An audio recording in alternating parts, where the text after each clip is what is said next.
And we're back in the room playing Eve. Woo! So basically, I thought it might be interesting to show you what I've been doing in Eve since I came back. Been back about a month, 2 months maybe. Managed to recover a number of the accounts. As you can see, thank goodness for Eve Preview. What a wonderful program that is. I'm going to use this video to kind of showcase some of the industry I've been doing. Yes, it'll be an interesting chat. You know, you can just put something else on. Visuals and just listen to my wonderful silky British voice. What I thought I'd do is show you the Tech 2 production I got back into. So I actually did this pretty much when Invention came out. This is what I was doing to earn ISK. I know with like 14 accounts, all of them Marauder capable. You can see where I'm going with this. People that play Eve, you know that I'm thinking, PovGen. No, I don't want to do that. I will at some point, but just right now, I don't know, I don't really need 49 billion ISK every day. I'm kind of good. I like the thought of logging in for about half an hour, doing your industry jobs. If you want to make double the money, you can do it twice a day. I do it once a day at the moment. And all you do is basically, well, you invent things. So if you don't know what's happening, let me just give you the quick 30-second elevator pitch of what's happening here. So invention is a great way to make passive ISK using blueprints. You just need to buy certain market materials and you need to have certain skills. And then all you need to really do is take blueprints, create copies of them, invent upon them. So you shower them with your inventing goodness. You sprinkle some data calls on that, wipe it all clean, and in the end of it, you might have a Tech 2 blueprint copy, which is what you see here. So I do this en masse. So if you imagine that's not just 14 characters doing that, it's 28 at least, because every account has 3 slots. And on some of my accounts, I actually have 3 slots dedicated to this. But again, it depends how far you want to go, because I don't want to sit at a computer for an hour just doing this. It drives me mad. So I tend to sort of stick around sort of 20 characters. So, 14 plus maybe another 6. And all we're doing is effectively just inventing, creating blueprints, and then building the components as well. Now, I did do market trading for a long time, if you don't know what that is. Jita is the market hub of Eve. And basically there you can go and buy and sell. It's like a giant New York Stock Exchange, if you like. Or I should probably say London Stock Exchange, because it's way better. I only say that because I used to work across the road from it. And yeah, anyway. These are the before times, before terrible things happen that mean I can no longer ever work in a city ever again. But I'm never going to talk about that. Anyway, so the idea is you go to Jita, you buy the market materials you need. You go create the items, you invent, you create blueprints, you then build the products from those blueprints, Tech 2, and then you take those back to Jita and you sell them. So that's what you see here. I'm basically dropping off a load. Now, each run generally nets between 1 to 1.5 billion. It's small beer, as we would say in the United Kingdom, but the reality of it is that if you want to double down, you could do 3 billion a day.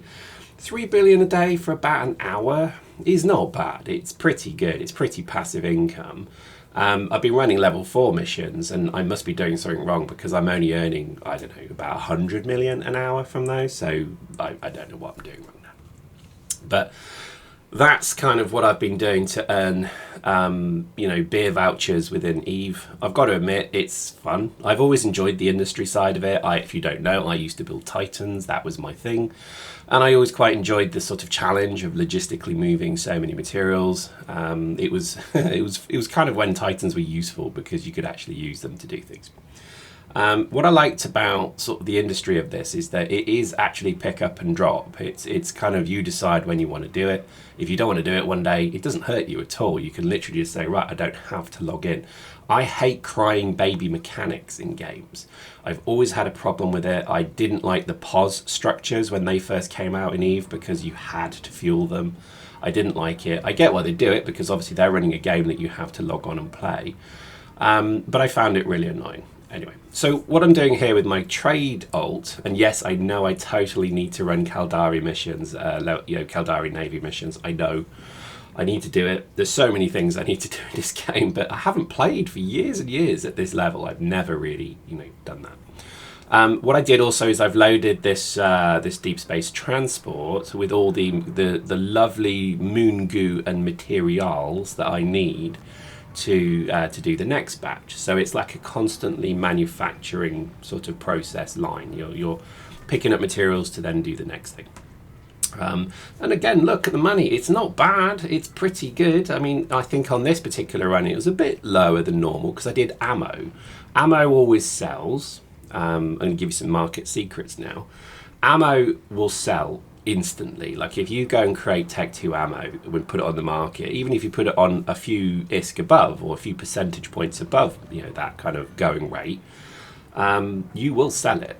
But I don't particularly like that. I think it's better to do modules, particularly guns. Now, let me give you some insight on guns. My feeling is, and again, post in the comments if you disagree with this, is that guns at large and medium are better. They cost more to make, they're more challenging to make, but they generally have better return. Now, I don't know if that's true. I think it is.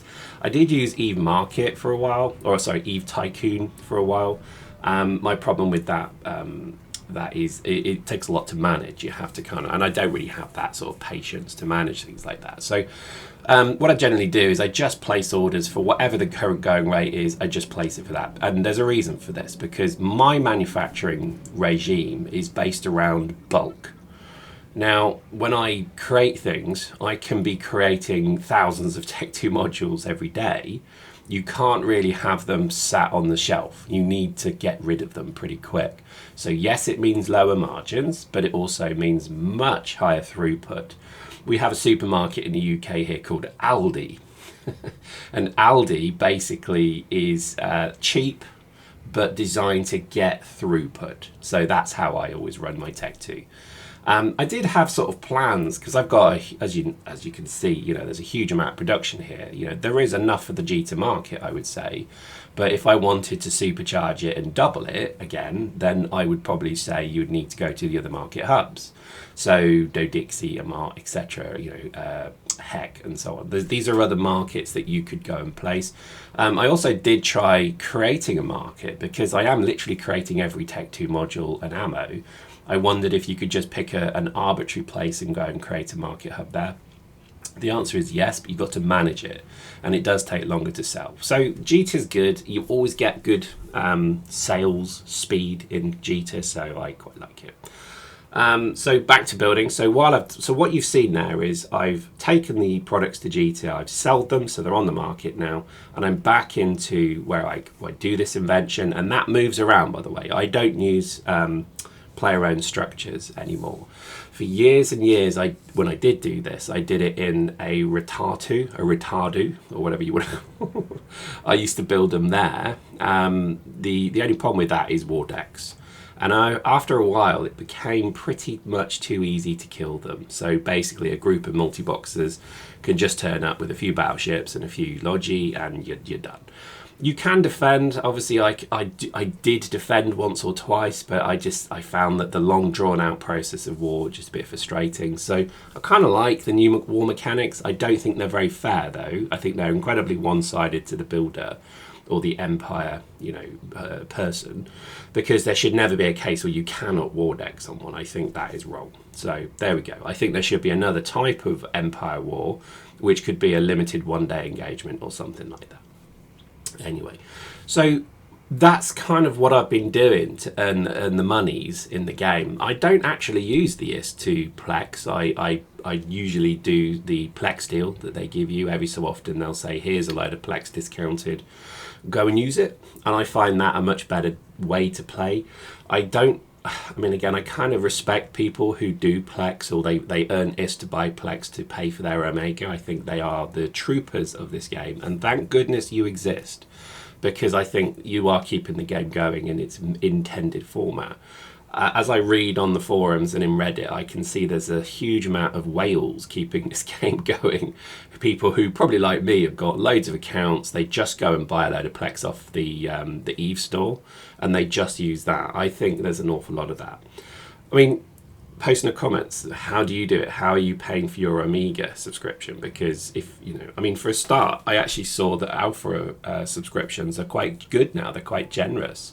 You don't even necessarily need to to have an Omega to do quite a bit of stuff. So anyway, so post in the comments, let me know what you think. And as you can see, I'm just cycling through all my characters. This has become a fascinating kind of mental arithmetic process where I just scroll, I see things I need to build. So what I've done here is I've tried to build some Megapulse Laser 2s. I saw I don't have any Megapulse Laser 1s, so I go to the blueprint and I build 10, 20 of them, whatever. And it's a kind of constantly cycling process of building Tech 1 to then have the Tech 1 module ready to build the Tech 2. Because really all you do with Tech 2 is graft onto the Tech 1 version bits and bobs. It's kind of like throwing it through Halford's shop window. It then comes out covered in like modules and go faster stripes, but it's a better module. And I think that's pretty much the design, is it's not meant to be really anything other than an enhanced Tech 1, which I guess is how everything works. But there we go. And you just cycle through. And the process I generally do is I build 20 of each. And that's a really interesting thing I used to do, because I used to build hundreds of each. So you'd have 100 cap chargers, you'd have 100 expanded cargo holds. I kind of still do the cargo holds because they always sell. But with things like guns, I'd go and build, 200, 125 millimeter projectile cannons, for example, whatever they're called, with a view that you chuck them on the market and you just watch them slowly go. Well, I kind of learned that it's actually better from a kind of spread point of view. It's a bit like investing in your own personal portfolio. Those of you who have shares, don't go all in on Tesla or Nvidia. Don't do that. Spread your bets. Try and have a smaller stake in a larger amount, so you spread a much wider net. You don't earn as much, but you also don't lose as much. And I think that there you go, investment advice from me, and that's someone who knows what they're talking about. I always was amazed when you had people come in and basically go all in on black or red. Literally, that's how people would be. Someone would see a tweet from Elon and they'd go and buy, £100,000 worth of Tesla stock, and you'd be like, you could make some serious money on that. The answer is you could also lose quite a bit of it as well. Now, lose is skeptical, because obviously if you're in the game long enough, you'll get it back eventually, but there we go. So in terms of production, I think this has been quite an interesting experience for me to kind of get back into this Tech 2 production. I must admit, I've gone way above and beyond I've ever done before. So I bought every single blueprint rather. I've created every module. And as you can see, it's just a giant pick list. And because of what I do, because you put it on the market before, you spot trends. So you'll see things on the market that maybe all of a sudden are doing quite well. And let me kind of explain why that's important, because an awful lot of people think that they're Gordon Gekko, 80s slick back hair, sort of Donald Trump power suit. And that's fine, but what that means is they're on the market buying things to try and push up the price. So for example, I saw this recently with stasis webifiers. Somebody went and bought every single stasis webifier in Jita with a view that they could buy them all and then put them back on 1 million ISK per unit higher. And obviously on paper, that looks incredibly good, doesn't it? It really should work. Every single time that should work. I don't think it does entirely, because what then happens is people like me that have got, let's say 50 of them will come along and decide, do I put this on at the price that I know it's going to sell at really quickly, or do I put it on an elevated price and then have to play the market wars with all the other traders who are doing exactly the same thing? And I think there's an awful lot of people who just basically say, right, I'm going to make another 50 of these tomorrow. I don't want those 50 from today still hanging around, so let's just sell them at what roughly the old price was. It's madness. It shouldn't work that way, because market economics works on a supply and demand. So if there's no supply, demand is higher, therefore price is higher. You would think that people would just say, oh, I'll put that on for 2 million extra. But it just doesn't work that way. And I've noticed that a number of times now on various different products that I make in the game, that somebody does a sort of mass buy of everything in a view to ramp the price. Seldom does it ever do that. Cargo scanners and ship scanners seem to be also susceptible to this, because in my opinion, they seem to be on a higher price point.